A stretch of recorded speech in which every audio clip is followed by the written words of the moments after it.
Hey everyone, I'm going to be doing a video review on Bioshock Infinite and Tomb Raider. So I have finished these games probably each of them about 2 weeks ago. And I wanted to do a review, but I've just got around doing it because I've been busy. I've had notes forever and I just finished them. So I guess I'll just get right to it. I'll start with Bioshock Infinite. So it's been about a month roughly since I've played this, and so if I kind of space out, excuse me, because I haven't really touched it since I beat it. Well, to begin, I really like the way that this world was constructed. The steampunk style, like we saw in Rapture, was great. Like everyone has said about this game, the attention to detail is pretty amazing. The things that I really liked about the background, or I guess what do you call it, the scenery, was that there were little attentions to details in like the posters and things like that that gave you clues to the plot and the kind of world that I forget the main guy's name. Booker, sorry, that Booker was in. So that was really, I thought that was cool. Something that was fucked up was that this place was totally racist. That was evident by you, like, throwing a baseball at that interracial. I don't really think they were a couple, but they did crimes. One of them was like a black woman. And then the weird ass John Wilkes Booth tribute in that building. I wish I spent more time in that building, but I was kind of getting my ass kicked by all the villains in there, or enemies, so I kind of ran through it real quick, but there was like tribute posters to John Wilkes Booth and like Abe Lincoln with like a double head and stuff, so like that was kind of interesting, to say the least. So we're kind of already seeing that alternate history of the United States, as opposed to in Rapture, or I guess you don't really see it, but you can kind of see that there's like all those alternate universes. So I really, something I saw in another review is that Elizabeth reminded them of Belle from Beauty and the Beast, and there are kind of similarities, like she's held capture, she likes to read books, she's even dressed a little like her. So I think whoever made that character drew Belle from Beauty and the Beast as a strong influence for the character, which isn't a bad thing. But Elizabeth is a completely different character in terms of like morale support and getting you through the game. I found myself relying on her a lot for ammo. So like when she left or wasn't with me or got pissed at you and ran away, because she's a girl and that's what girls do. They run away from you when they're mad, or they just don't talk to you. I would know because I'm a girl. But when she left, I was struggling. I was like, I have no ammo. I wish this stupid girl would come. But that was great. I could do away with like her giving me 2 coins every 5 minutes. But other than that, I thought she was a great asset to the combat in the game. What else did I write? Oh, the gameplay though, I felt could get a bit tiring and repetitive. It was kind of the same old thing, and you use the same like 2 what are those called? Oh my god, I'm so stupid. It starts with a V. Why can't I think of it? See, it's been a month, and it's the end of my day, so I'm kind of spaced out. Oh my god. Well, fuck it. I'll think it'll come to me. You guys are all probably screaming at me that I'm a fucking idiot because I probably am. But vigors. Oh, there it is. Okay, I found out what it was. That was driving me crazy. Okay, so back to what I was saying. In the gameplay, it gets a little repetitive because you find yourself using the same 2 vigors of your choice. I personally liked possession because it was cool when they all like kill themselves. And you can use possession while you're kind of fighting the other guys. I use those on those big ass Patriot things. I made one shoot while I was trying to kill the other one, especially when there were 2 of them. So you end up using like the same 2 vigors, and you don't really need them for combo moves. Like, very rarely do you need them. So it kind of got boring after a while after fighting because you're just like using the same things. It was interesting that you really couldn't keep more than 2 guns at a time. So if you find the gun you like for me personally, it was like the machine gun, I think, that I really couldn't find anywhere else. So I kind of just stuck with that the whole game, and I would drop it. If I really needed ammo, I'd go back to pick it up once I was done.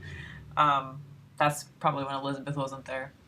Um, like that scene with her mom or whatever, the ghost thing, that pissed me off. I think that was the scene I hated the most in terms of combating.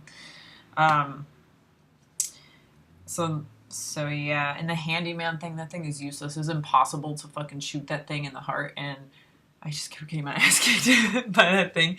Um, so that was interesting. So like I said, the gameplay can get a bit boring, but um, the plot was really the pinpoint of the game. I guess no one's really playing this for the gameplay; they're more playing it for the plot. The story, I mean, it was really well thought out, and the ending, yeah, I'm sure, like everyone else, you just sit there for like 20 minutes of that cutscene, and you just don't want it to end. You're like, oh my god, everything is wrapped up. It was kind of cool how you could kind of play through the cutscenes too, where you're walking in between all the lighthouses and stuff, and you can see yourself in another universe and so on and so forth. That was really interesting, and the twist at the end, but I'm not going to give that away. It kind of reminded me of Inception in the way you're like in a dream within a dream, except it was apparently reality. Um, what else did I wrote? I think that's pretty much all that I wrote down in my notes that I can remember. All I remember is leaving the game, kind of thinking, what the hell just happened? And then reading all those articles on what the actual meaning of the story is, which I thought was cool. A lot of the background to the story were through the voxophones too, which I thought were very interesting.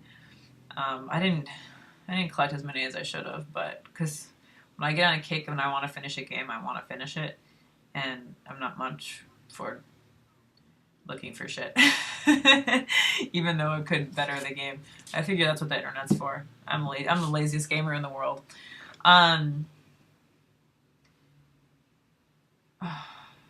Yeah, the ending was great. That's all I can really say.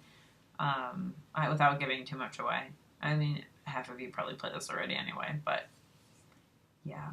So I'm going to move on to Tomb Raider really quick. I thought the gameplay of this game was really fun. I liked how you could upgrade all the weapons, although I'm pretty much stuck with the bow because it was kick-ass, because one, it's like a silent killer, so you can shoot people from far away or even up close and no one will know. And the other, the shotgun was good too. The shotgun could fuck people up. But other than those two, I didn't really use much of the weapons unless I needed to use them, lack of ammo or whatever. But like I said, the gameplay is pretty good. It always kind of kept you on your toes, especially when you got ambushed. You kind of have to plan your next move and who you're going to shoot. So I thought that was interesting. It wasn't like the same old AI, and you're like, that was fun. The tombs and the treasure hunting and the scavenging, well, what I did of it, I did enjoy quite a bit. I know there's so much you can find in that game. I probably found like 20% of it, to be quite honest. But it was really interesting. The relics and things, like for me, they didn't really provide much of a value to the actual gameplay or the story, which was shit anyway. But I guess if you're into exploring open worlds, it's pretty cool. As my friends know that game with me or know about my gaming style, I'm not really into open world so much and finding every little thing. I'm a plot girl, as I've said so many times. Speaking of plot, kind of sucked. Wasn't that surprised because it is an action game, so you're not going to expect like a plot like on the level of Bioshock. But I mean, it was enough to keep me interested and keep me playing the game. The ending just got, as you kept moving on in the plot, it just got more and more ridiculous and more unbelievable. I mean, I know it's not a real story, but I like games to be either, you can do it in certain ways. So it just didn't seem believable to me. It just seemed like a fake ass thing. I don't know. I don't know how to put it. It just, like, you can have a story like Mass Effect. Okay, well, none of those characters are really real. Like, none of those aliens or anything. Although I wish they were. I love Garrus. So I wish, so you have like Mass Effect where you have all these aliens and weird creatures. But then if you have like a world like Tomb Raider where it kind of takes place in the modern day, even though I guess Mass Effect kind of did, although it was in the future. But you have a game, or even like Bioshock that was like in the air, but it was still kind of believable. Towards the end with all like the Indian sacrifice things and that big boss you had to fight at the end, which was like not even a fight. It was kind of lame. The plot was just got ridiculous. I guess that's what I was trying to say after I rambled for 3 minutes. Holy shit. I should not do reviews after a full day of work. That being said, the ending I thought was really uneventful. And it was kind of like we're working up towards something, and then you just were like, boop, and you just kind of dropped off the cliff. It ended so quick. They're like, yay, we got off. And then that was it. And the boss fight at the end, like I said, wasn't even challenging. It was like fighting any other enemy you had to fight that was bigger than a person throughout the whole game. Some of the thing that I did like about the game, I guess it's not really the plot, but I guess it's like the action sequences is where you where you have to hit like the triangle or the square and you're like floating down a river or stuff like that. Those scenes were really cool. I know some people aren't a fan of those, but I like those. There weren't many puzzles, which I thought was interesting. I know someone compared it kind of to Uncharted, but Uncharted I think has way more puzzle type things in there. There weren't really that many, and I really didn't find myself stuck on any. So that's kind of shameful because I usually suck at those puzzle things. I don't know why. I'm usually the one who like goes and Googles shit, but I really didn't have to Google anything in this game. Yeah, basically what I wrote in my notes is that the plot was tired. Something that I did think was cool about the plot was that you got to see Laura's first kill and the reason for it, and her bloodlust developing. That was cool. That was something that I thought, in terms of the character and in terms of Tomb Raider history, I thought was pretty neat. That's all I really have, because that game, the gameplay can be a bit repetitive too, where you just, go to each little, after the camps, and then just fight your enemies through the same kind of scenarios. As your weapons get better, so do theirs and things like that. But I thought it was pretty good. The gameplay anyway. The plot I thought was garbage, but you already heard my rant. I guess that's it. So as the summer is going on, I'm going to try to do more reviews. I want to do some written ones too, because I haven't done those in a while. So I think I'll probably be getting Last of Us. I guess I don't really know. There's not too many games coming out this summer because they're releasing on the new consoles and all that fun stuff. So that'll be exciting. Anything else that I stumble upon or finish, I should probably do a review on. I really should do a review on Forza Horizon, which my photo was in the top rated and the most downloaded in a week's time. When you can do photo share on Forza Horizon, so go me, woo woo woo. I was pretty excited about that. I took Instagram photos if you follow me on there. How excited I was. Anyway, so I'm going to stop babbling now, and thanks for watching my review, even though it was a little brain fucked because I can't remember a game that I played a month ago, so that's interesting. Hope you all have a good one, and I will see you later. Peace.